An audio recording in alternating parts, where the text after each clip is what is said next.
2024년 10월 13일 일요일. 날씨가 정말 많이 쌀쌀해졌다. 기분이 오락가락하는 걸 보니 가을이 정말 오긴 온 것 같다. 이번 주도 난 별다른 약속이 없다. 그래서 나는 혼자 영화를 볼 계획이다.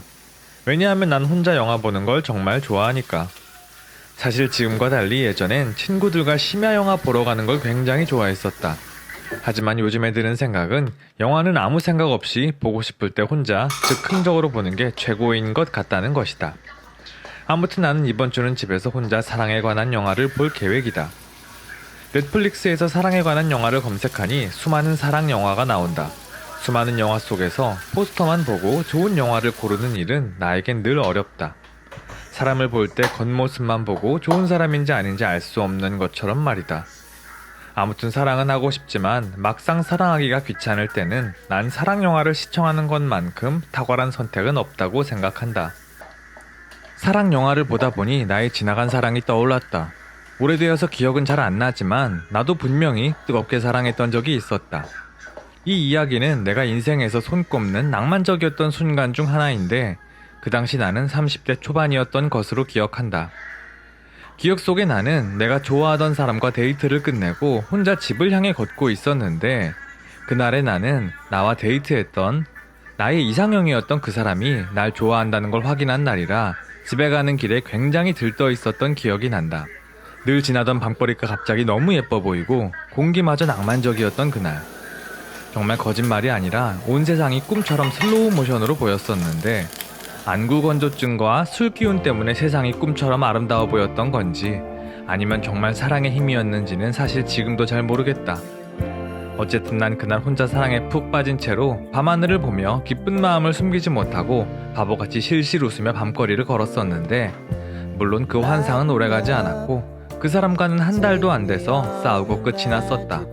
그리고 몇 년 뒤 그 사람이 좋아하는 타입의 남자는 나와 정반대의 남자라는 사실을 알게 되었고 그날 나의 순정이 무너졌던 기억이 난다. 세상엔 다양한 방식의 사랑이 존재한다. 상대방을 위해 기꺼이 자신을 희생할 줄 알아야 그것이 진정한 사랑이라고 생각하는 사람도 있고 철저하게 개인의 삶을 존중받아야만 그때서야 상대방을 사랑할 여유가 생겨나는 사람도 있다. 나는 다양한 사람들과 인연을 맺어보며 내가 꽤 많은 방식의 사랑을 해봤다고 생각하고 살았는데 이 세상엔 아직도 내가 해보지 못한 방식의 사랑이 참 많은 것 같다. 정신적으로든 육체적으로든.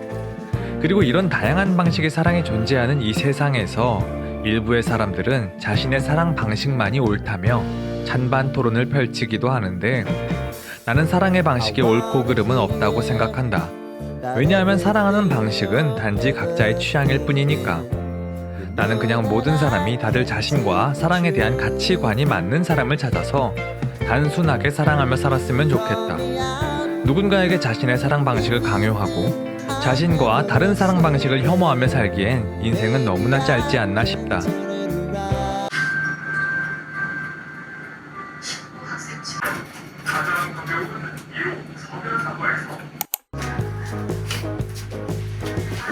난 20대 때까지만 해도 사랑의 힘으로 모든 걸 이겨낼 수 있다고 생각하고 살았던 사람이다. 하지만 그 후로 다양한 사람과 다양한 방식의 사랑을 해보고 나니 내 사랑이 누군가를 괴롭게 할 수도 있고 누군가의 사랑으로 내가 괴로울 수도 있다는 사실을 알게 되었다.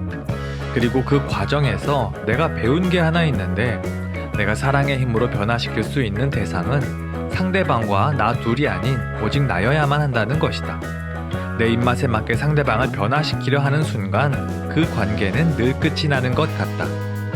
그래서 난 이런 고민을 하지 않기 위해선 나와 최대한 맞는 사람을 본인이 직접 찾아내야 한다고 생각하는데 물론 굉장히 어려운 일이라는 건 나도 잘 안다. 그래서 나도 아직 못 찾기도 했고 하지만 원래 그런 사람을 찾아내려면 100명 이상의 사람을 만나봐야 한다고 하니 다들 나처럼 늙어서 의욕이 떨어지기 전에 바쁘게 움직였으면 좋겠다.